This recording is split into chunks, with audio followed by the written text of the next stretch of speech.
You used to look good when you were growing up. How did you become ugly? My name is Chimaobi Christian. Well, self-esteem is like a self-evaluation of yourself, how you see yourself or what you think of yourself. Can you expand more? Well, self-esteem is everybody has what people think of them, but the most important part is what you think of yourself. How do you view yourself every day? What do you think of yourself? What do you rate yourself in certain situations? It helps you make better decisions of yourself. So someone with a higher self-esteem tends to make more or better decisions for their own self, which is great, I think. Yeah, which is great. 10 years ago, I'd say 4. Why? Damn, it's like being a whole roller coaster of events that led me to where I was 10 years ago, and then led me to where I am now.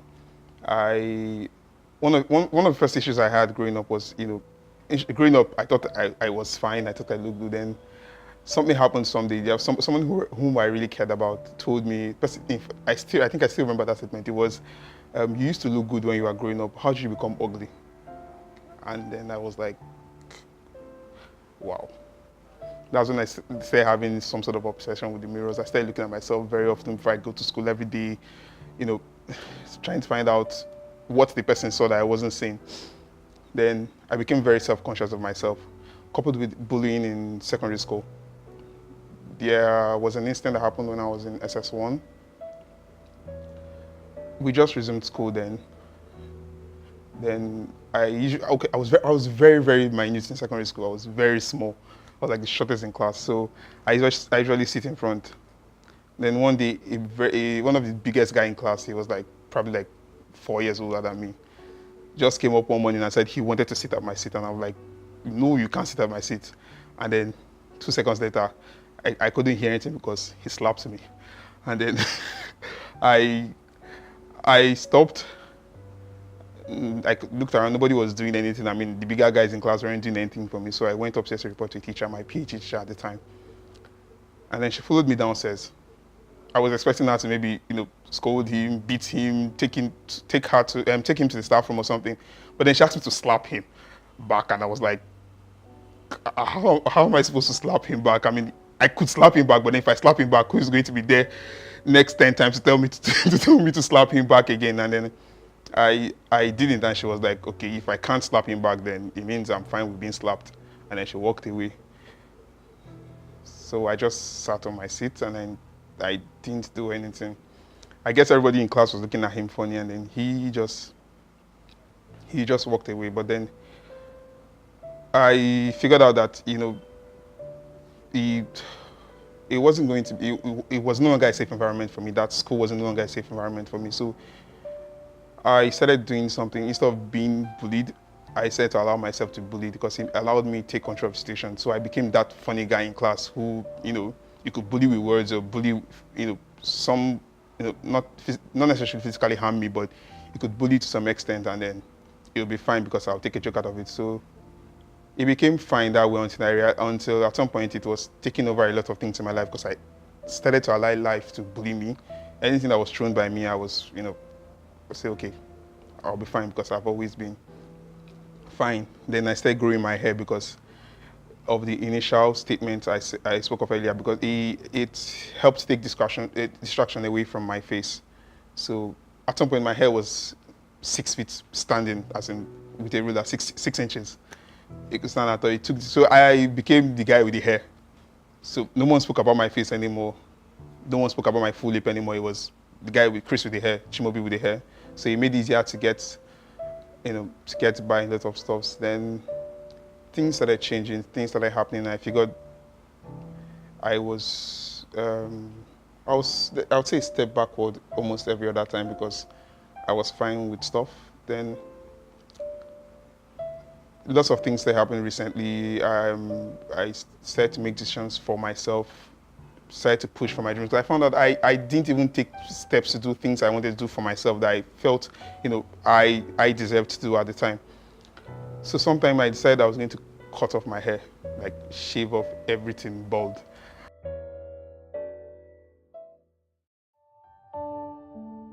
So I said I was going to shave my hair. I was going to cut every last inch of the hair because I got to understand that most of the decisions I made were based on external bodies. It wasn't based on me. So, with everything that happened in the past, I said if I could, take off one little proof that I needed something outside what was inside to feel a certain way about myself, I was going to take it off. So I decided to go to the barber the next day, and then I just took everything off. My barber, it took my barber 30 minutes to agree to cut my hair because it was going to mean less money for him because he wasn't going to spend that much. In fact, it's something he could do with his scissors and just eventually. And then I just took the hair off just like that.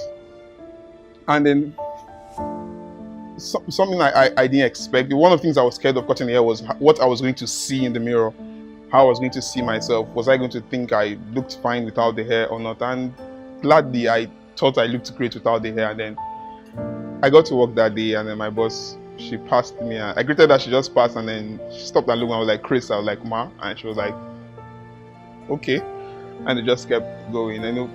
The way I have felt about myself after just that decision had changed. Going back to think of what was said to me growing up and how I got to learn that words can go so far to change how you see yourself or what you think of yourself. And then the worst part is when you actually do believe it, and once you believe it, like it changes a lot of things in your life. And I'm glad. I think I'm at a better place than I was 10 years ago.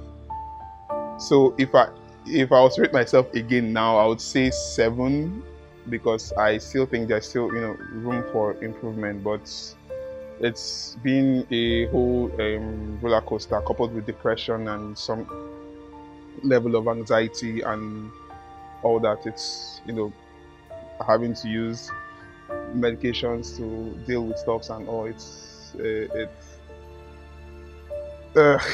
been like a whole up down kind of thing going. Like,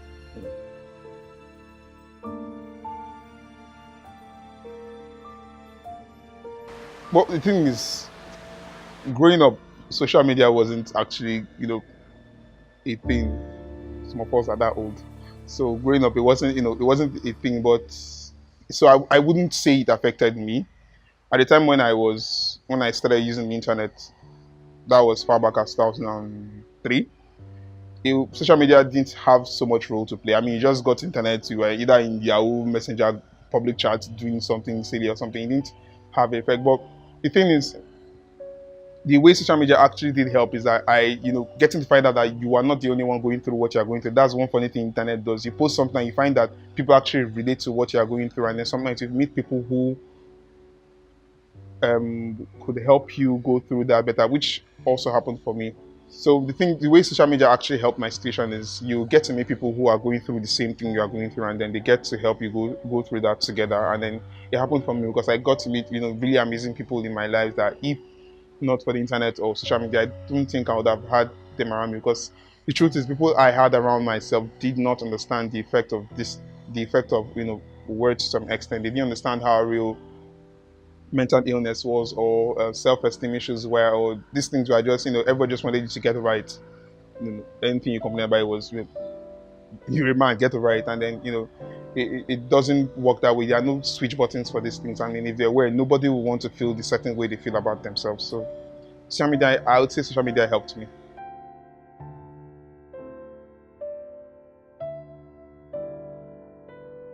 Well, don't listen to them and talk to somebody. I Okay, the thing is, I grew up in an environment where we learned to keep our shit with ourselves. And then if something was going on at home, the neighbor wasn't going to do, because we it helps to some extent, but some other extent is toxic, because it takes a toll on you having to trust people and having to say some certain things to some certain people. There's a certain way I get to feel once I feel I've shared a little so much, like I know I'm going to feel after this. If you feel vulnerable and you feel naked, and I really do not like that feeling. So those who are close to me know, okay, he doesn't say much about himself. So I kind of master the art of talking too much and saying very little at the same time. So yes, talk to people. It helps a lot, but I didn't learn that, but I hope other people can learn that. Talk to people. Find someone, not just people. I don't mean having to share your shit with everybody, but you should have someone at some point in your life that you can talk to, or people you can talk to. So the way I use that for myself is, okay, I could have 12 friends and not one person can say they know everything about me. So for everything I go through or feel like talking to, I have a certain person out of those guys I talk to. And, that's that.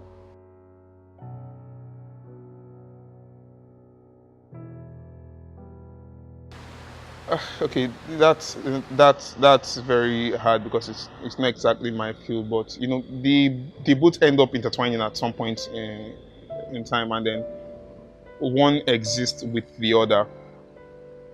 Somebody who has depression or anxiety issues or stuff like that. You end up having your self-esteem intertwined in all that. How you end up feeling about yourself at the end of the day. So yes, they do have an effect each other, but I can't exactly say what comes before, what causes the other. But yes, they have their ways of being enveloped in each other. Because at the end of the day, if you do have depression and you end up talking to somebody like a psychologist or something, you end up having better self-esteem at the end of the day. Because the more you speak, the more you get help to walk through your issues. You feel better about yourself at the end of the day. So I think that, yeah.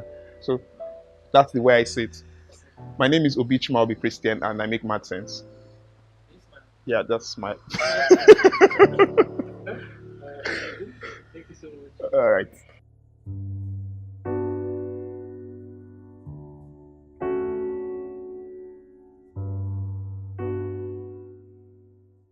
Thank you so much for watching, and don't forget to subscribe, drop a comment, and like this video. We're going to be dropping content week after week, testimonies upon testimonies, so that you can be able to relate with these issues and share your testimonies as well. And if you'd like to be a part of this campaign, just send us a DM, send us a message. I'll drop a link below so that you can get in touch. My name is Ario Ifyok Adebanjo, and I make mad sense.